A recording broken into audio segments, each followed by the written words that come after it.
Hello, everybody. My name is Stephen D. Kelly. This is the Stephen D. Kelly Show. We are Truth Cat Radio, the one and only Truth Cat Radio, www.truthcatradio.com. Hardly anybody listening tonight. I know you guys are all late. You've all got battle fatigue like I do. It's pretty ridiculous. Do I sleep anymore? No, it's pretty awful. Anyway, once again, we are Truth Cat.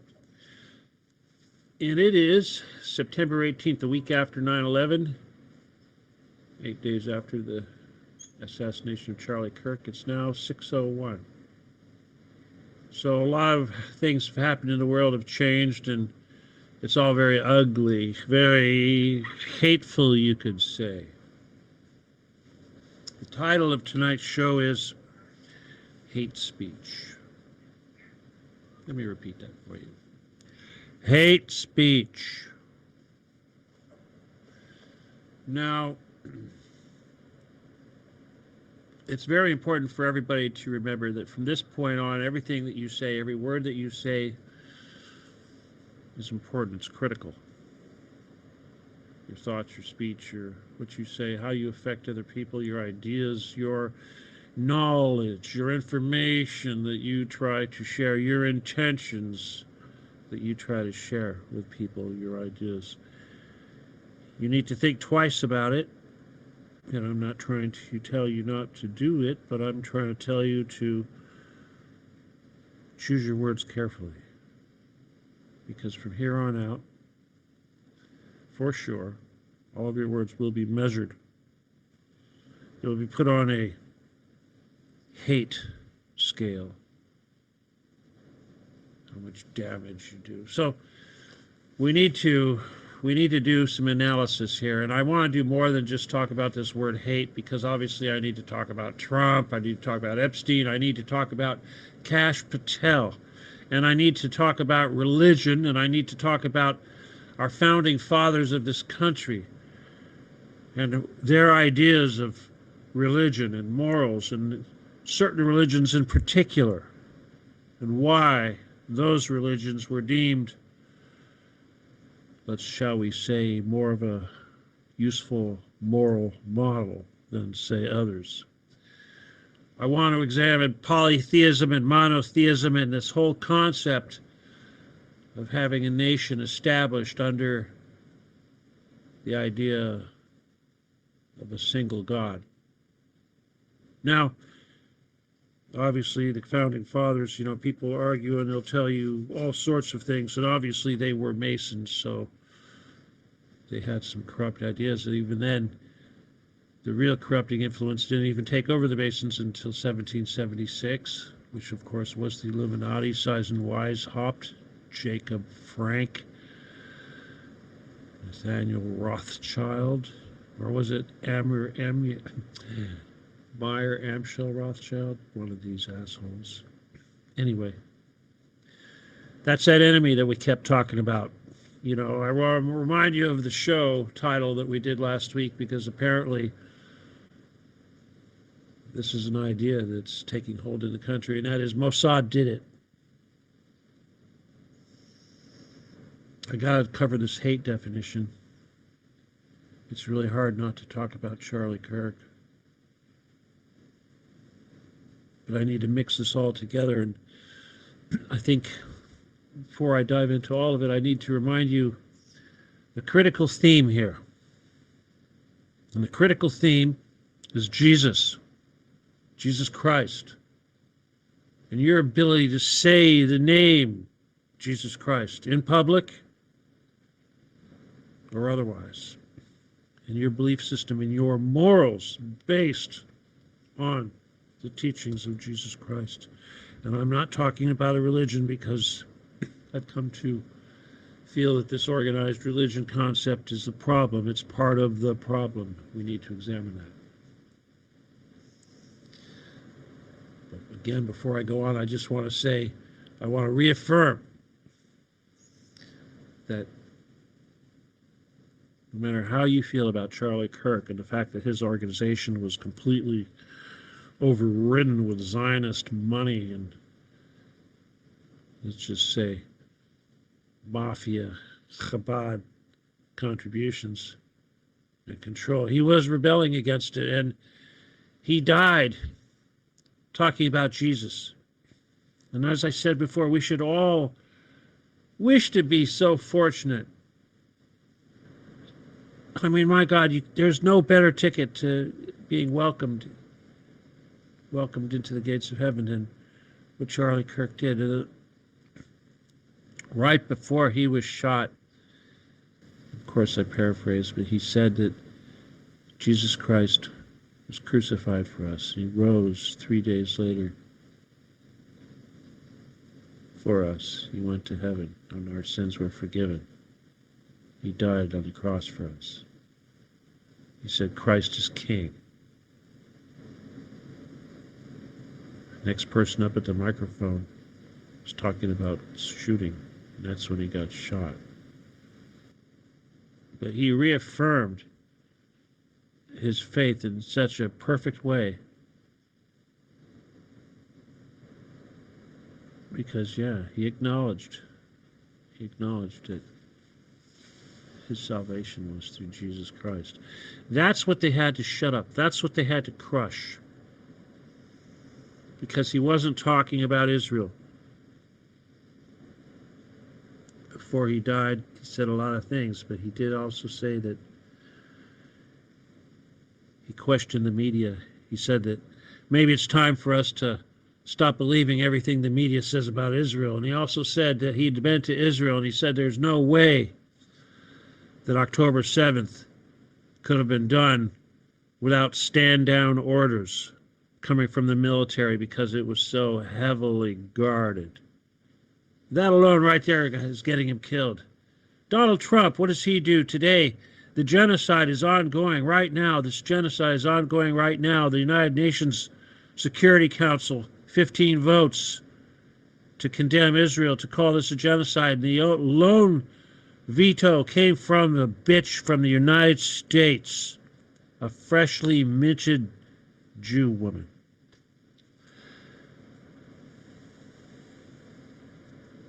The whole world is looking at us. They know what's going on. Anyway, so God bless Charlie Kirk. And screw all those Zionists. They're trying to hijack his shit. We'll talk about that. But let's first talk about this word hate, this concept of hate. Now, first of all, the title, Hate Speech. What is hate speech? There's no such thing as hate speech. This is a term, a word salad, a jumble. It was put together kind of like the word anti-Semitism, or for sensitive people, you could call it antiseptic. I think that's kind of humorous when people do that. But it's bullshit. Hate is a word. Hate is a word we should understand. Let's look at hate. Hatred. Hate is an emotion. A tense, negative, emotional response towards certain people, things, or ideas. Certain people. That would be individuals. Now, before I go on, I'm just going to suggest that me personally, and these ideas I'm expressing, I express no hatred to anybody. Well, look at that. We've got Ukraine listening tonight. How about that? Welcome. I express no hatred to any human or animal at all. Hatred is an emotion that, well, it can be reserved for other things, so we'll discuss when we discuss the definition of hatred, but I feel free to hate actions. I don't hate Jews. I don't hate individual humans. I don't hate groups of humans. I don't hate the history of groups of humans. I hate actions. I hate what individual humans have done, still do. I hate what groups of those humans have done. But these actions do not define all humans, let alone all humans in a group, a race, a tribe, a subculture, whatever you want to call this special group. It's like black people. I do not hate black people. Do I hate the law of the jungle and certain activities? Yes, I do. Before I go on, let me just say that little girl on the bus we talked about, I said about the 4 people behind her in the bus. You know what? There was an aisle right across from her. There was another 4 people in the aisle across from her, and one of them was a woman sitting right across from her. I don't have to tell you these people were all black, of course, but again, that woman just sat there. She sat there. Did she look at the little girl as she slumped over and died? No. Could you say the little girl was insane for getting on that bus? Yeah, probably. Should she have known better? Well, probably. Was she naive? Oh, yeah, obviously. Is that an excuse? No. Anyway, we're not here to talk about that, but hatred, again, hatred.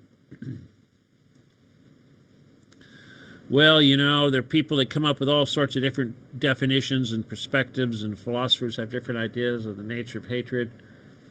Theorists, sociological theorists, psychological, certain public displays of hatred are sometimes legally proscribed in the context of culture, or cultures that value tolerance. Isn't that interesting?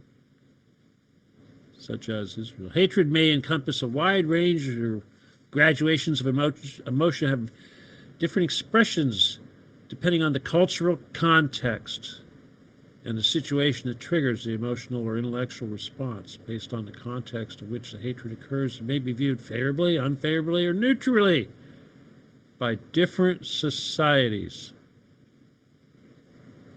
Basically, that means that certain societies, certain cultures embrace hatred. I could think of all kinds of them. Israel, Ukraine. Ukraine's a perfect example. Gosh, what's their connection to Israel? Same thing, isn't it? Yep. Do I need to say it? Nope.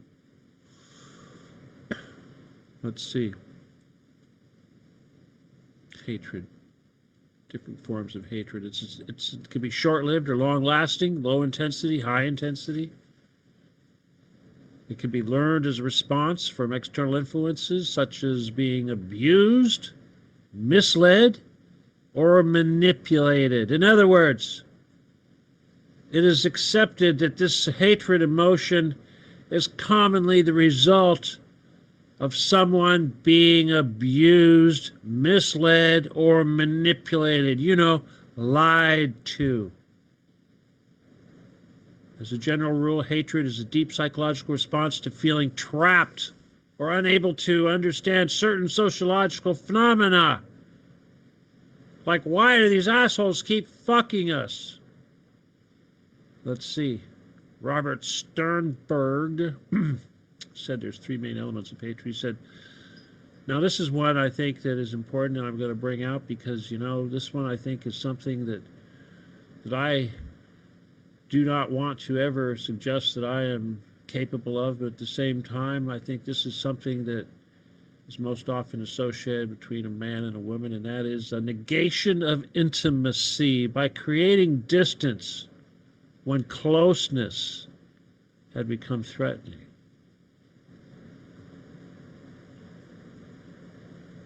You know, cutting somebody off. An infusion of passion, fear, or anger. A decision to devalue a previously valued object. But you know what? The most important part of this function of hatred is self-protection, self-preservation, a quest for autonomy. Sigmund Freud defines hate as an ego state that wishes to destroy the source of its unhappiness. kind of like the plague upon this nation and the world that is making us unhappy, to put it lightly, stressing that it was linked to a question of self-preservation. Are we not trying to preserve ourselves? We're supposed to hate them according to Freud. Let's see. Developmental steps involving hatred. It's recognition of an outside object as compared to magical destruction, aggressive ideas. Recognizing hate. Well, let's see. Legalities. Hate jargon, legal jargon. Hate crime, noticed as bias-motivated crime, criminal act, may or not be motivated by hate. Hate crime targets or perceived members of social groups, usually defined by race, gender, religion, sexual orientation, mental disorder or disability, class or caste if you're in India, ethnicity, nationality, age, gender identity, or political affiliations. And of course, hate mail, hate speech. Hate speech is when supposedly you disparage a person or an ethnic group. This could be for any reason, not just sex, age, ethnicity, nationality, religion, or could even be weight, skin color, mental capacity. You're a retard. You know, stuff like that. Remember, we're going to look at everything very closely right now. Freedom of speech. Freedom of speech. Hate speech. Let's look at hate speech a little closely. Before I do that, I think I want to look at this thing called freedom of speech, because freedom of speech is another one of those word salad combinations that don't really belong together. It's a principle. It doesn't really have a real definition, just like hate speech does not have a definition. It's basically what it means more is freedom of expression. You're expressing yourself. You're giving your opinion. Freedom of expression.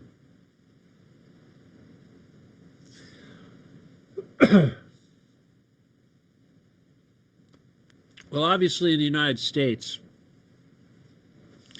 this concept of free speech, freedom of expression, if you will, is deeply rooted in our Constitution, our First Amendment, which also has our protections of freedom of assembly and freedom of religion.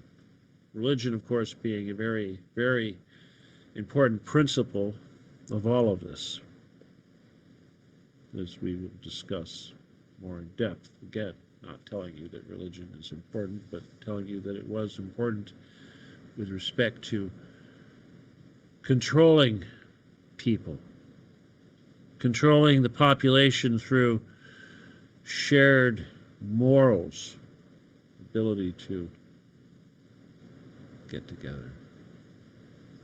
Freedom of speech or expression supposedly may not be recognized as absolute. Now again, this isn't just in the United States, but this is also based on the so-called Universal Declaration of Human Rights, established in 1948, that covers most of the world. It's not obligatory, but it's out there. So in other words, similar language to what we have is already out there internationally. But what is it that they say? They say that these limitations or boundaries may relate to, and here's the list: libel, slander, obscenity, pornography, sedition, incitement, fighting words, hate speech, classified information, copyright violation, trade secrets, food labeling, and non-disclosure agreements. And to a lesser degree, you could also say the right to privacy, dignity, the right to be forgotten, public security, blasphemy, and perjury. Blasphemy. What the hell is that doing in there? Well, let's look at some of these things. How about libel and slander? There's nothing more free speech than Occupy the Getty and all of the information or knowledge imparted for Occupy the Getty in this mission to save the world. Now, that mission may be considered libel or slander, and of course we welcome scrutiny in that area legally. Obviously, we have nothing to do with obscenity or pornographic, but obviously nowadays they can say using the word fuck is obscenity, maybe even incitement. Now, sedition, of course, sedition is the overt conduct such as speech or organization that tends towards rebellion against established order.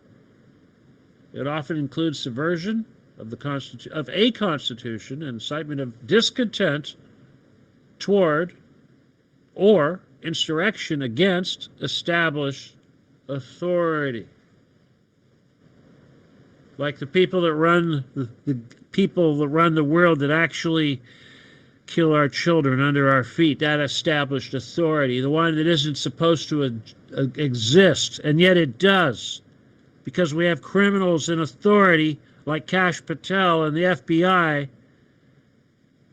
responsible or not being responsible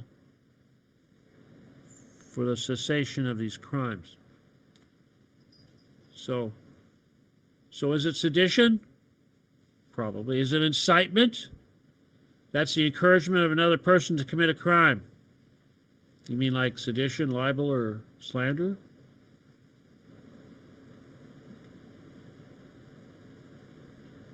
You know, they also believe that in this case that even you may not even intend to cause harm or offense. And this thing that supposedly may or may not happen, it's the result of these words, doesn't have to actually occur to commit that crime. Fighting words is a great one. Hell, do we want to look at fighting words? Fighting words. Fighting words. Intended to provoke a retaliatory act of violence against the speaker. That would be like, come at me, fucker. Show me what you got. Come at me. Hey, Kash Patel, you're a pussy. I dare you to come at me. You fucking pagan. Oh, I'm sorry. In my opinion, you're a fucking pagan. Or do I need to remove the word fucking? Well, you are a pagan. We'll talk about that. Let's see.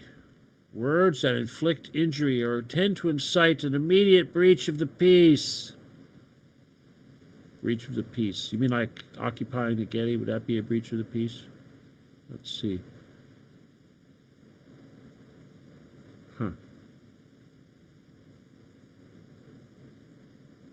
Well, do I want to look at the words more? Supreme Court decisions involving fighting words.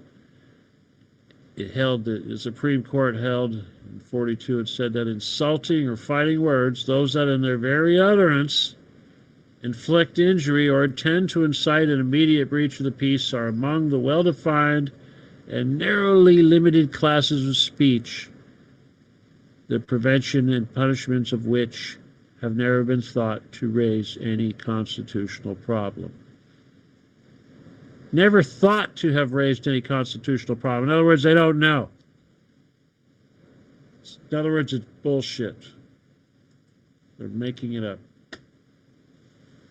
Hate speech. Classified information, yeah, sign your life away. Forget that. Copyright violation, they use that a lot, don't they? Trade secrets, food labeling, non-disclosure. Let me see, who's that? Gary. Gary from GG33 and his non-disclosure. You can do anything. Oh, we got a non-disclosure. Right to not be forgotten. Anyway, enough of this. Wow, it's starting to get warm in here. Let me look. Oh, it's only 88.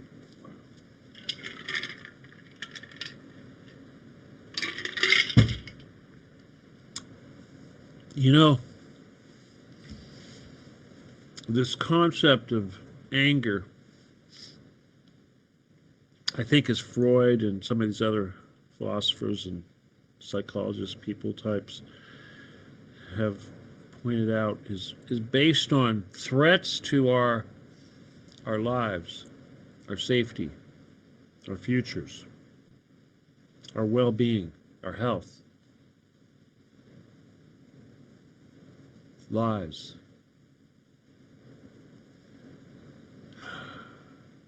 You know, as I said, I myself, I'm tired of being angry, and this Charlie Kirk shit, this has got me really angry. My soul is hurt by this event.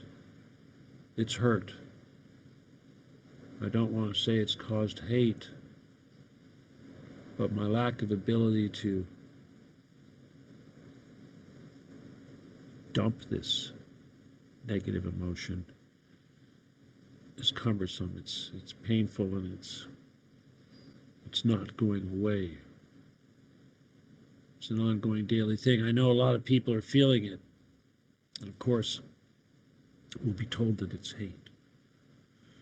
Now, back to Charlie Kirk.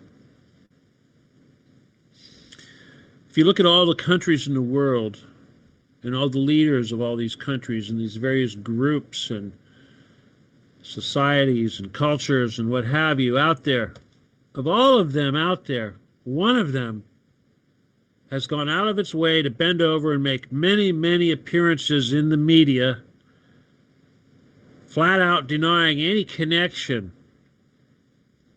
to the murder or assassination of Charlie Kirk. And who would that be? That would be Netanyahu in Israel. How many times now? At least 3 times he's gone in front of the camera with the Star of David behind him and said, Israel had nothing to do with it. That's just hate.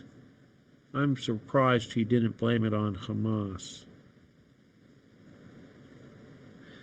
You know, Netanyahu, the hijacking of Charlie right now that's going on, his Christianity by the Israelis, it's pathetic and it's desperate, and they know it's over, and they're doing everything they can to try to save what they've got in this country, and even Trump is not going to save it, because all he's going to do at this point is throw us into World War III, commit this massive, massive genocide, and at the same time tell us that he deserves a peace prize.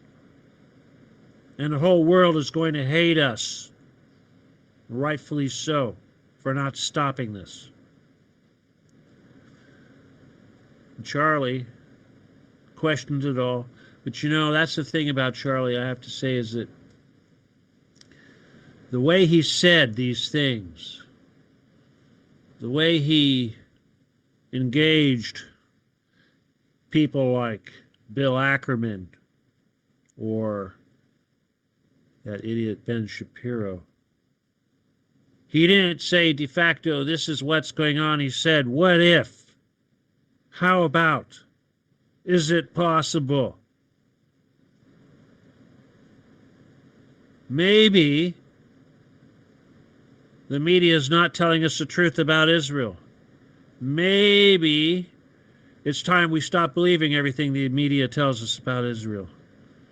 Maybe somebody gave a stand-down order on October 7th. Maybe Bibi Netanyahu is a war criminal. And on and on and on. Well, people, it's a speeding train. It's a runaway train, and now we've got Palantir going to look at everything we say. Every word we're going to say now is going to be measured for hate. As I said, for hate actions. Well, let's talk about the United States here just a little bit. the United States is based on Christian ideals. Now, right away, people will say, no, that's not true. And even quotations by so many of our founding fathers will say, that's not true. They'll tell you right away that the United States, even George Washington will say, in no way is the United States based on any kind of Christian ideals. Some of these people, like Thomas Jefferson, Old Hickory, the Indian killer, you know, he left all those hybrid slave people. He said a lot of things. Sometimes he was pro-Christianity, at least he said things that were not negative, but most of the time he said that it was all mythology and awful.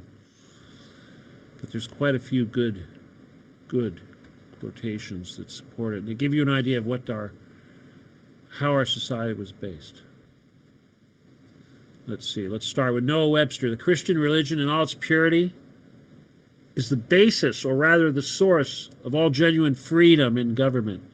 And I am persuaded that no civil government of a republican form can exist and be durable in which the principles of that religion have not a controlling influence. Why is that? Because morals. Because you need to trust the people. They need to follow the rules. They need to work together. They need to love each other as humans and not cheat and lie and steal.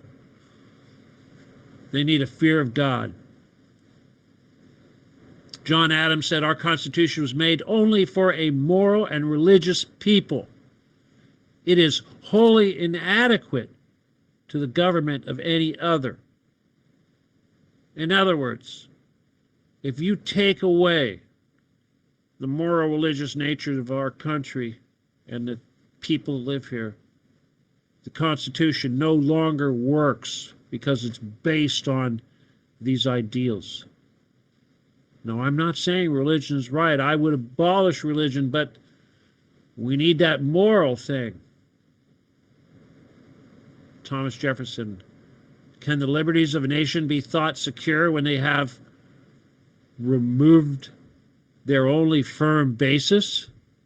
A conviction in the minds of people that these liberties are the gift of God, that they are not to be violated, but with his wrath? Indeed, I tremble for my country when I reflect that God is just, that his justice cannot sleep forever. This is a man that talks shit about Christianity. But at the same time, he recognized the fear of God was the basis for the morality and the stability of our society. He also said, of all the systems of morality that have come under my observations, none appear to me so pure as that of Jesus. Had the doctrines of Jesus been preached always as pure as they came from his lips, the whole civilized world would now have been Christian. George Washington says, religion and morality are the essential pillars of a civil society. Do we have a civil society today? Do we require Big Brother and Palantir to replace the all-seeing eye of God, our fear of God, our morality based on our desire to avoid hell, to do the right thing for the love of God, for the pleasure of Jesus? John Adams and John Hancock, they both said, we recognize no sovereign but God and no king but Jesus. You know, our enemy is very anti-king. The protocols of the learned elders are very anti-king. And yet they want to give us the Antichrist, which is a despot. A despot is a king. There shall be no other king but the king of the blood of Zion. That's what they want. They want to kill all the other kings, especially Jesus.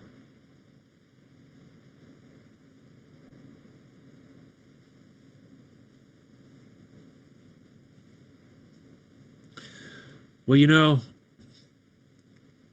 all of this is based on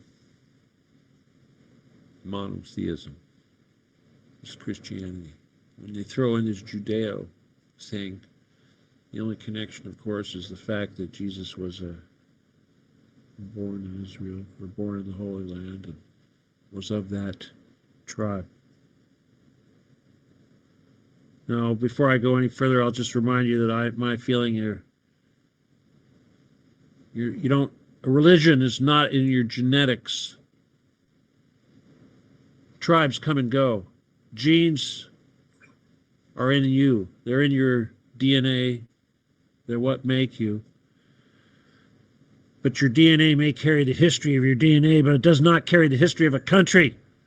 And God did not choose you or anybody to be special, unless, of course, your God is Satan. In this case, Yahweh. Or perhaps KELLEY, or some other demon like Shiva. You know, that brings me to Kash Patel. I couldn't believe this motherfucker getting up there and saying that there's nobody in the Epstein list. There's nobody. There's no victims. There's nobody had children given to them except Epstein. According to Kash Patel, Epstein's the only one that committed any crimes of pedophilia. No Mossad, no Israel, no celebrities, no politicians, none of that, no powerful people, no billionaires, no money exchanging hands, nothing. Nothing happened. It's all a hoax. But of course, who do they have questioning him in Congress? Adam Schiff. He's being opposed by Adam Schiff. So what does he do? He lashes out at Adam Schiff for his role in the whole Russiagate bullshit. Never mind that Adam Schiff is an absolute fucking pedophile tied to the Getty.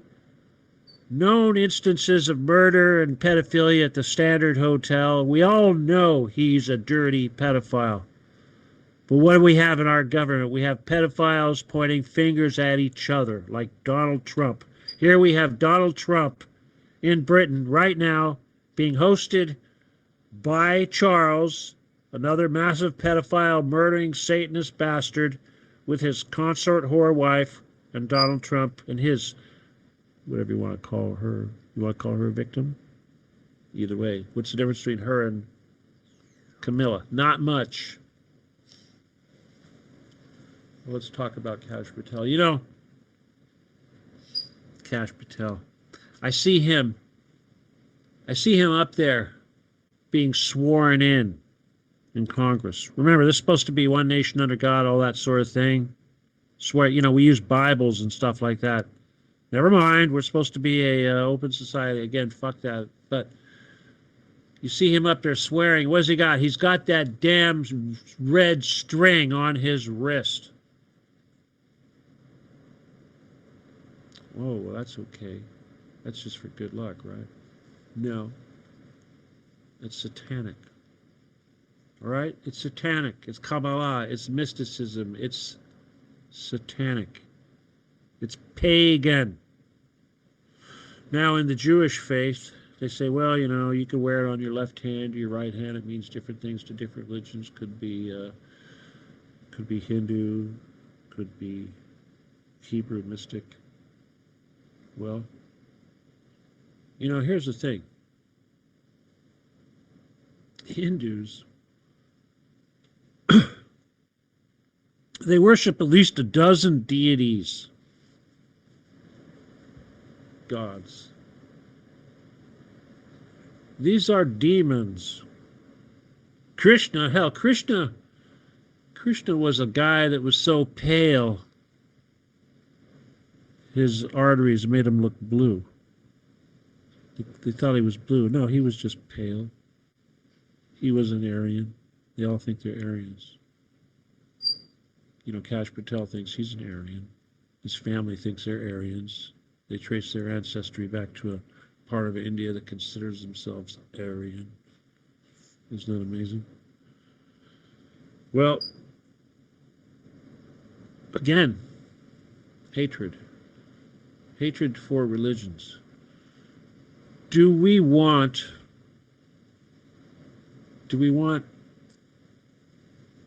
this country flooded with pagans? We're supposed to be a Christian country. We're supposed to be a country based on morals. We have a constitution that's based on having a population that all agree to certain sets of human rules. That's what makes our Constitution work. Unless, of course, you're going to throw it out.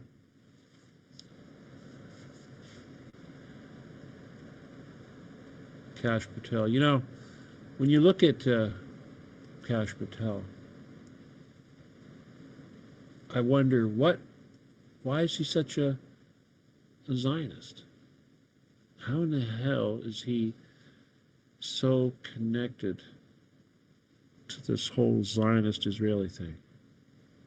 I had to look into his history.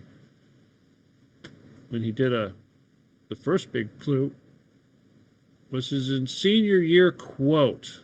This is what he put in his yearbook at his Garden City High School in New Jersey. This is senior quote. Quote, "Racism is man's gravest threat, the maximum of hatred for a minimum of reason," unquote. Of course, this quote comes from Abraham Joshua Herschel, Polish-born American rabbi, one of the leading Jewish theologians and Jewish philosophers of the 20th century, a professor of Jewish mysticism at the Jewish Theological Seminary in America, author of many books. So here he is in high school, and that is what he is all about. Now, his parents came from India, and they moved to Uganda. Now, in 1972, Idi Amin expelled all of them. He expelled the Asians, the so-called Asians, from Uganda. Now here's the thing. Why did he do that? Why did they not like those Indians? What were the Indians doing in Africa? And trust me, if you know anything about Africa, they're all over the place.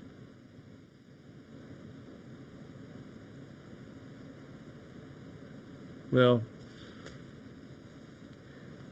in 72, he expelled roughly, how many of them?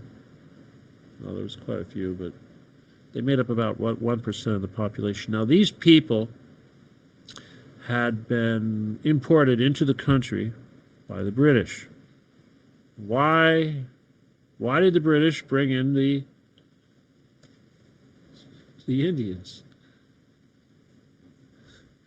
Because they used the Indians as a buffer between them and the blacks, the Africans. They were a buffer. They were the traders. Unfortunately, the whole system was racist. Of course, it was preferential. This minority, by the 70s, most of these indigenous Ugandans hated them, and these guys were in banking. They were in all the businesses. I mean, they weren't like super rich for the most part, but they were way better off than the locals, the indigenous. They only made up 1% of the population while they earned a fifth of the national income. Now, I know this, you could say that sounds kind of familiar and probably in a different way, but they were stereotyped as merely traders. They had derogatory names for these things, slurs. But this stereotype came from actions. they referred to these Indians as a slur, which basically was about people who try to cheat unsuspecting purchasers or only looked out for their own family. Cheaters. Unscrupulous merchants. Wow. Doesn't that sound familiar from a, stereotype? Now again, what is a stereotype? A stereotype is a common agreement amongst a group of people based on the actions of another group, which happens so often to the point to where they are at least true 90% of the time, 95% of the time supposedly. And once you reach that threshold where these actions occur and they're true, you get this thing called a stereotype. The unscrupulous merchant, the Shylock. Wow. Kind of like that stereotype about, kidnapping children and taking their blood and using it to make matzahs and stuff like that. That stuff, I'm sure it never happened, but it happened enough, obviously, for people to work it into their folklore. Because, where there's smoke, there's fire. Stereotypes don't come out of nothing. The other thing that happened, of course, that really pissed everyone off is that these Indians got, and this is the British that did this, they segregated these guys. They gave them special gated communities. They had elite health care and schooling. And there was a tariff system in Uganda that had always been there to make sure they made the money. Now, trust me, I know this is true because over nearby, say, what's that country, Kenya, I had the opportunity to meet a billionaire who lives in Toronto. And he wanted to invest a bunch of money, but when I said his family was rich, they were controlling Kenya. Turned out he was just out to screw me, and he was connected to Donald Trump. They had the same attorney. What a coincidence. He was in Toronto. Well, much like this guy, when Kash Patel's family was kicked out of the country, they had to go back to India. I don't know how much money they had, but I have a feeling that the guys are pretty smart. Idi Amin didn't let anybody take any money or any wealth out of the country. Everyone only got like $120 cash and so many kilos, whatever they could carry out of the country.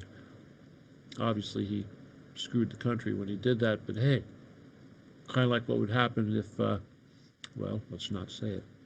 But anyway, his family tried to go to the United States.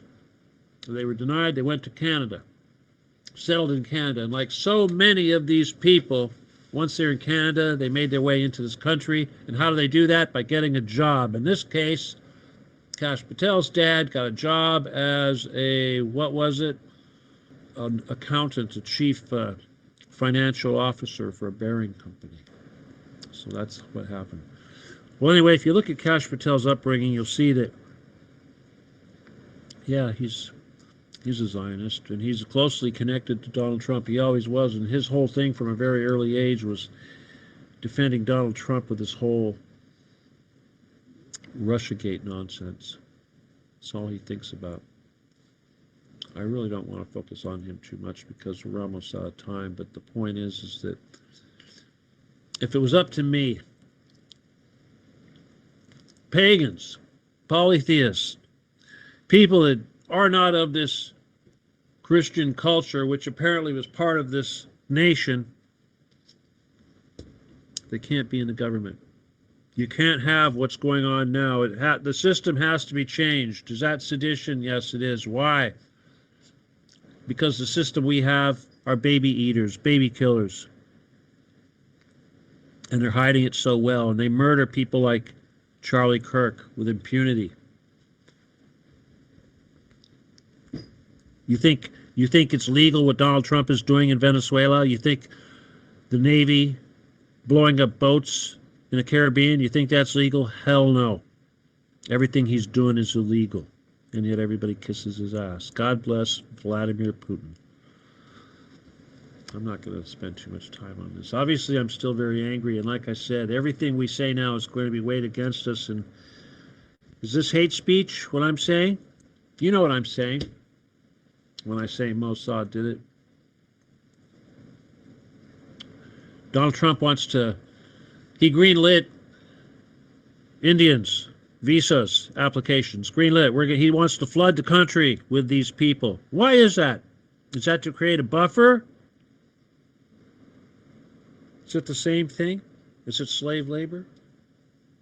Is it to bring the country so full of pagans and non-Christian types that our culture is completely diluted? Obviously, Kash Patel has no problem with lying. His oath certainly means nothing. Obviously, it means nothing to a Hebrew because they worship Jehovah and they have their Day of Atonement, whatever, where they can sling a chicken around their neck and, yeah, the chicken did it. Mossad didn't do it, the chicken did it. Netanyahu didn't do anything. That dead chicken over there did it. Let's go make some soup. If you want to help me make some soup, give me a donation. Sorry, I have to ask for that. The kitty is kind of low. It's just the way it is. I guess since I bought my glasses, it's kind of low. I haven't got them yet. It's taken a little extra long. Hopefully I'll get them here this week. Well, maybe next week. Either way, I appreciate all your help. And of course, it's Stephen Kelly 714 at yahoo.com. You gotta say friend or family. And yeah, I'm frustrated and I can never say everything I want to say. And trust me, this is all I have in my head 24/7. And at the same time, I worry. I worry that my work isn't good enough. I worry that my words are not enough to make a difference. You know, seriously. Well, I'll tell you, had I had the opportunity to have Charlie Kirk's reach or his voice behind me, man, what a difference that might have made, right? Well, anyway, God bless him, and God bless you guys. All right, once again, my name is Stephen D. Kelly. This is Stephen D. Kelly Show, Truth Cat Radio, www.truthcatradio.com. Thank you so much for being with me tonight. I do love you all. Join the group on Telegram soon. Occupy the Getty/Stephen D. Kelly. Again, my name is Stephen D. Kelly. Good night. God bless. Adios. And goodbye.